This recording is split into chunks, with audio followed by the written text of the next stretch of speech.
Bien-aimés dans le Seigneur, shalom chez vous. Bienvenue à votre émission de prière, votre émission de délivrance, votre émission prophétique avec votre humble serviteur, le prophète David HPA, l'héritier de la prophétie qui s'accomplit. Bien-aimés dans le Seigneur, nous allons commencer cette émission par la prière. Père Tout-Puissant, nous te disons merci. Nous te rendons toutes les actions de grâce pour la vie que tu nous as donnée. Tu nous as donné la vie.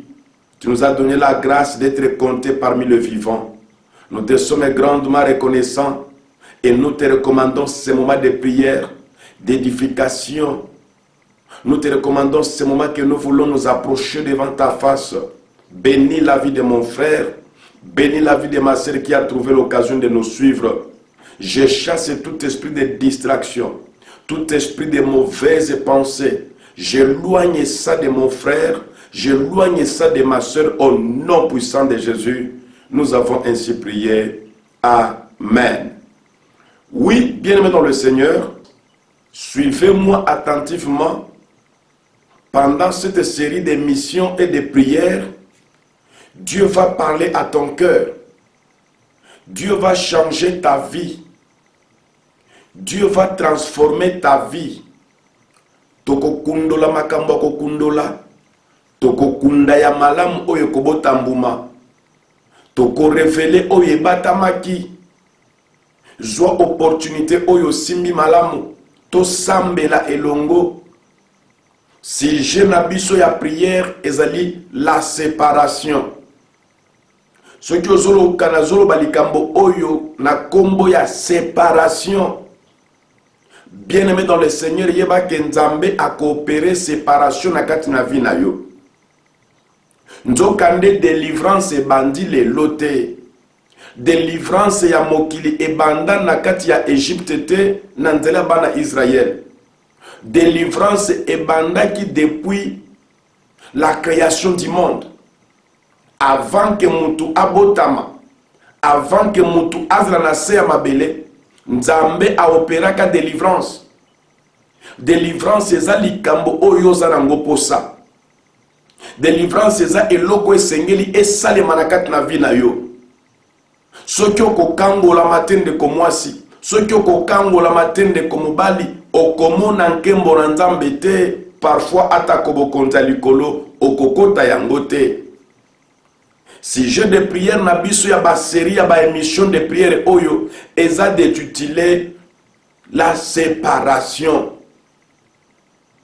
Tokobonde le pai na Nzambe en lui disant sépare-moi Seigneur. Nzambe kabola ngai. Nzamba ko kabola yo na mabe. Avant tokota na mosindo ya ba sujet de prière na biso nako invité yo na kati ya iloba na Nzambe parce que yango nde za motuya, yango nde zali nzela, yango nde zali pole na biso liloba na Nzambe. Toza na kati ya mukanda ya Genèse chapitre 1. Nde sika tokoyeba soki prophète David o azali kote ya biso aza na raison ya koloba batu bazwa délivrance ya séparation. Délivrance ya séparation sengele kota na kati na vie na yo. Na uchi koloba na yo to landango malamu. Na uchi koloba na yo ke délivrance e bandaki na bana Israël na Égypte te. Délivrance e bandaki mukolo oyo Nzamba bandaki ko créer mabele. Genèse chapitre 1, je lis à partir du premier verset la parole de Dieu au nom du Seigneur Jésus.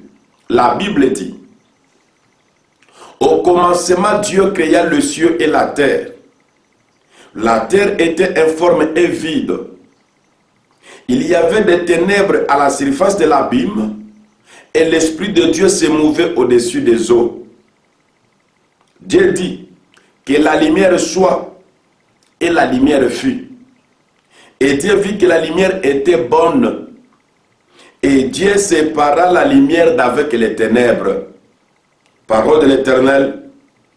Le verset 5 dit: Dieu appela la lumière jour et il appela les ténèbres nuit. Ainsi il y eut un soir et il y eut un matin. Ce fut le premier jour. Dès les premiers jours de la création, mon frère et ma sœur, écoute-moi.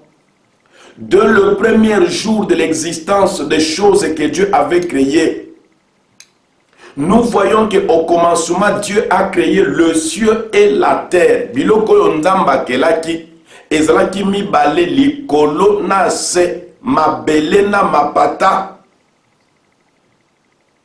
Bible est ici que mabele ezalaki informe et vide. Tout ce qui est informe est monstrueux. Et loko nyonso ezana lolenge te akotalela yango ezaloko la monstre. Et bangisaka moto akopusa na pembeni azali te ndenge moko pe bomoi na yo ezangi forme yango na moye batu ba respecter yo ezate yango na batu moye ba pesa yo valeur ezate parce que bomoi na yo ezanga forme yango na zo bondele lelo Nzambe a opérer miracle a opérer délivrance pour appeler sa forme la vie na yo. Et la Bible dit aussi que le monde au commencement, la terre était vide. Tout ce qui est vide n'a pas de valeur. Tout ce qui est vide n'a pas d'utilité. Et loko nyonso o ezali polele na kati. Ezalaka na motuya te. Somba molangi ya mai. Somba la molangi ya jus. Soki osombi yango eza na jus na kati. Valeur ya mulangi wana osombi eza contenu eza na kati mai wana jus wana vin wana yango nde ezali kopesa valeur na mulangi ata soki mulangi wana bapesi yango emballage ya kitoko ndenge nini soki eza na vigno na kati te soki eza na jus na kati te soki eza na mai na kati te mulangi wana bakobwaka yango na poubelle. Yango nosomona ke vie na yo eza vide. Tu es madame vide, monsieur vide. Pourquoi? Parce que molili mokoboye eya koyiba kati na yo. Bozwi o Nzambe atia. Motema na yo koma polele koma vide. Ezalaka lisusu na bolingo te. Okutana ba déception, okutana ba problème, okutana na ba infidélité ya mibali ya basi. Du coup, bolingo, et s'il n'a motema na yo okoma vide, un objet vide, une bouteille vide, un emballage vide, n'a pas de valeur, ça n'a pas d'utilité, ça ne sert plus qu'à être jeté à la poubelle. Mais Nzambe Nzambe akelaki mokili, Bible zola ki sabiso landanga malamu ndeko ko comprendre quelque chose. Na yebi ke oyebi no liloba na Nzambe, mais landanga i malamu na bokebi nyonso oko profiter nyelo komoko songolo. L'entretemps nazo senga o partager émission oyo, o inviter batu mususu ba s'abonner na chaîne na biso po biso nyonso to profiter na ngolu ya Nzambe, Nzambe a opéré délivrance na ba vie na biso. Bible lobi na biso que la terre était informe et vide. Na tango Nzambe alingi sikoyo apesa forme na mokili. A combler mokili lero tozomona que la terre n'est plus informe. La terre a trouvé la forme du globe terrestre. Quand vous voyez la beauté du globe, c'est comme ça que la terre a pris la forme. Nazo bondre pa ina Nzambe lelo a délivré vie na yo pozwa forme papa. Ozwa forme na musala mama, ozwa forme na libala ndeko, ozwa forme ya kobota, ozwa forme ya malonga oyo batu bakosepela pe na yo. Soki ozana kondi maloba na sima na ngai. Merci Seigneur Jésus. Oui, merci Seigneur Jésus parce que aza capable à couper sa yo forme Nzambe na biso oyo.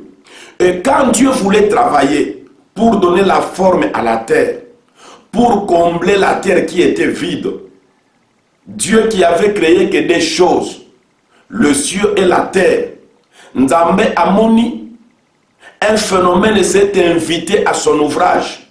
Phénomène moko bizarre et s'est invité dans ouvrage Nzambe qu'on appelle les ténèbres. Molili eye eyingeli bomo ya mokili. Eyingeli bomo ya mabele. Moyen Nzambe a travaillé na kati ya molili ezate. Moyen Nzambe a continué kosala musala kopesa sa forme na mabele ezate.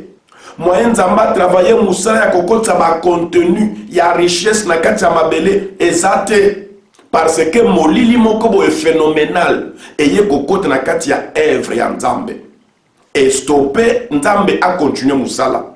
Na zoyo biso ke na tango molili eza na kati na vie na yo, okomona ke makambo eko évoluer te, okokende liboso te, oko avancer te. Même Nzambe akutanaki na phénomène ya molili. Et ça dit que avant Nzambe a continuer musala na ye. Moyen ezali te parce qu'il a travaillé na kati ya molili te. Lokola Nzambe azaka ka Nzambe. Eloko moko ekamusaka Nzambe te. Eloko moko elekelaka Nzambe te. La Bible dit que Dieu a créé ce qu'on appelle la lumière, en disant que la lumière soit et la lumière fut. Yo sikoyo se kela muna Nzambe, Nzamba kela yo nenga kela likolo na se. Mais monde de ténèbres eye ko yinge la vie na yo. Coutume ya famille na yo ememi molili, bondoki ememi molili. Masumu na yo moko ememi molili na vie na yo. Moyen Nzamba travailler ezate. Ozo bon de la carte na molili, moyen Nzamba exaucer yo ezate. Oza na beauté kati na molili, moyen mobali amona yo asepela na yo ezate. Or que na kati ya molili kindumba esalamaka. Parce que mobali oya yaka kozwa mwasi kindumba akipaka beauté na yete. Il suffit que mwasi wana za capable de satisfaire nzoto na ye. Or que mobali po bala mwasi atalaka nyonso. Po ba mona yo na nyonso ba kotela yo na mobali fozo na kati ya lumière. Ce qui ozomona ndeko mwasi ke oza belle melibale ezate yeba ke molili moko esi efandeli beauté na yo. Oyebi malamu ndeko mobali ke otanga ozana ba compétence ndeko mwasi, ozana ba capacité morale, intellectuelle, physique ya ko travailler, ya kozwa salaire ya malamu. Mais na nyonso osala kawana ozwaka musala te, bato akabatu na musala bamona kayote, bato oyo bafungola kabaninga ba porte pona kozwa musala bamona kayote. Ça montre tout simplement que molili moko esi efandeli vi na yo. Moye bamona yo digne ya kosala musala ezate. Moye bamona yo utile ezate. Tu n'as pas la forme d'une personne qui doit travailler. Tu n'as pas le contenu que le monde cherche en toi pour que tu puisses trouver le travail. Parce qu'il y a un phénomène de ténèbres. Parce qu'il y a un phénomène de ténèbres. Oyo ekbomi vina yo. Yangona zo biso lelo toko sambela. Ndenge Nzamba salaki délivrance ya mokili. Nzamba délivra ki mabele na molili oyo efandela ki yango. Nzamba délivra ki mokili na ténèbres oyo ebandaki ko empêcher na Nzambe ye moko asala musala. Nzamba délivra ki mokili. Nzamba lobi que la lumière soit et la lumière fit. Na lingito sambela ngai na yo lelo pole ekota na vi na yo. Na lingito sambela ngai na yo lelo pole ekota santé na yo. Ceux qui ont na mikolo nyonso malade, omeli bakisi lobi malade ezongi, osali boyo lobi malade ezongi, tikana ebisa yo, eutaka na monde des ténèbres, eutaka na kati ya molili ndeko, esengeli to bonde la Nzambe alongola molili na vi na yo, pole ekota na vi na yo yo potatola nkembo na Nzambe. Yo potatola nkembo na Nzambe ndenge ba mususu batatola, ndenge biso ba mususu tosayela ka Nzambe na kati ya lumière. Ce qui ozomona osenga quand même ndenge ya mawa bato ya mawa oye ko senge pa mutu oh nazalaki nango mena sina pesi mutu mususu ezola kisake vi na yo ezali accompagné na molili moko songolo yango na kolinga to sambela ngai na yo molili wana elongwa. Bible lobi ke vous êtes des dieux, vous êtes tous le fils du Très-Haut. Toza banzambe, toza biso nyonso na ngai na yo bana ya oyo aleki na likolo. Cela veut dire ndenge Nzambe abengana ka molili, abengaka pole. Ngai na yo pe tokoki kosala yango, tobenga na molili, tobenga pole. La Bible dit que Nzamba moni ke molili ezo empêcher ye à continuer œuvre ya création. Nzambe a gangeli molili. Dieu menaça le ténèbre en appelant la lumière. Et la Bible dit que la lumière soit et la lumière fut. Et quand la lumière a apparu pour la première fois, Nzambe ye moko asepeli. Ce qui Paul eye la vie na yo, même Nzambe akosepela. Même yo moko okosepela. Batu ndinga na yo bakosepela. Bible lobi ke na tango Nzamba monaki Paul, Dieu vit que la lumière était bonne. Et Dieu sépara la lumière d'avec les ténèbres. Voilà là où je disais que Nzambe abandaka délivrance dès le premier jour de la création. Mokili oyo mabele to fandelaka.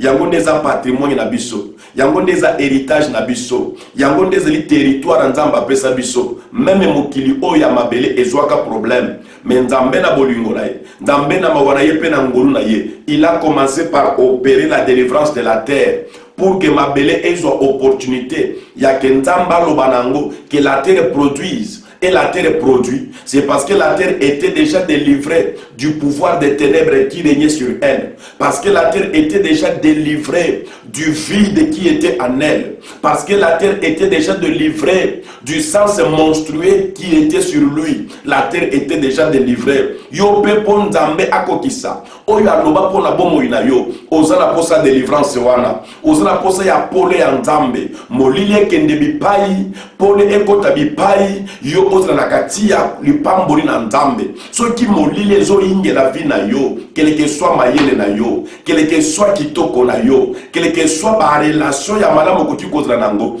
Okozala kaka na ba relation ya batu oyo ba melisaka yo masanga. Mais soki komi esika ba obetele solo ya mbongo yo kozala te. Soki molili ezala kati na vie na yo, okozala kaka na relation ya batu oyo bayaka ko console yo soki oshokufeli. Okozala kaka na relation ya batu oyo bako utiliser yo lokola enfant de course na bango. Soki molili ezala kati na vie na yo ndeko, okozala porte bagage ya batu mususu. Soki molili ezala kati na vie na yo, nzamba koki kosala yo kutungolu osu kutu relation na ministre. Mais ministre wana na place apesa yo musala, akobanda kopesa yo kaka libonza ya mawa, akobanda kokabela yo kaka eloko akolie sabana. Yango nazo senga na yo ndeko na ngai mwasi, nazo senga na yo ndeko na ngai mobali, ndenge oyoki ngai boye, tokota ngai na yo na kati ya losambo, tokobenga na molili ekotika vi na yo. Dieu dit que la lumière soit et la lumière fut. Et Dieu vit que la lumière était bonne et Dieu sépara la lumière d'avec les ténèbres. Les autres semble la délivrance est kota. La délivrance par la séparation.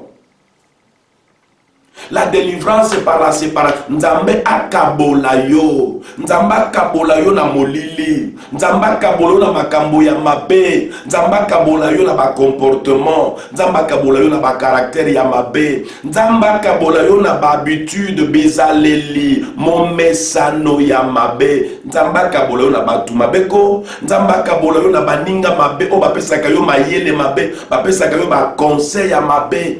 Nzamba kabola yo na ba jaloux ya vie na yo. Nzamba kabola yo, bien-aimé dans le Seigneur. Nous allons prier.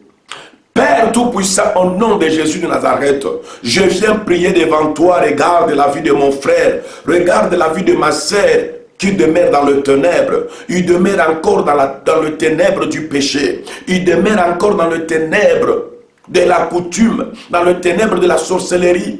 Il demeure encore sous le pouvoir et sous l'influence des ténèbres familiaux. Je prie au nom puissant de Jésus que la lumière soit dans la vie de mon frère, que la lumière soit dans la vie de ma soeur. Nazo bele la pole na yo na bomo inangai, de konanga bondele pai na yo, bondele pai na nzambe plutôt, alongo la molili kati na yo, ozo benga pole, eloko oyo ebenga na kamolili, ezande lumière ya nzambe, soki lumière ekoti molili kotika bondela na kombo na Yesu. Yawe nzambe, na bele lipole na yo, na kati ndaku na ngai, na bele lipole na yo, na bomo ya mwasi na ngai, na bele lipole na yo, na bomo ya bana na ngai, na bele lipole na yo Yesu, na kati lotomo na ngai, na bele lipole na yo Yesu na santé na ngai. J'invoque ta lumière Jésus, j'invoque ta lumière dans ma vie mon Dieu, j'invoque ta lumière dans ma vie Seigneur. Tu as dit que nous sommes le fils de lumière. Tu as dit que nous sommes la lumière du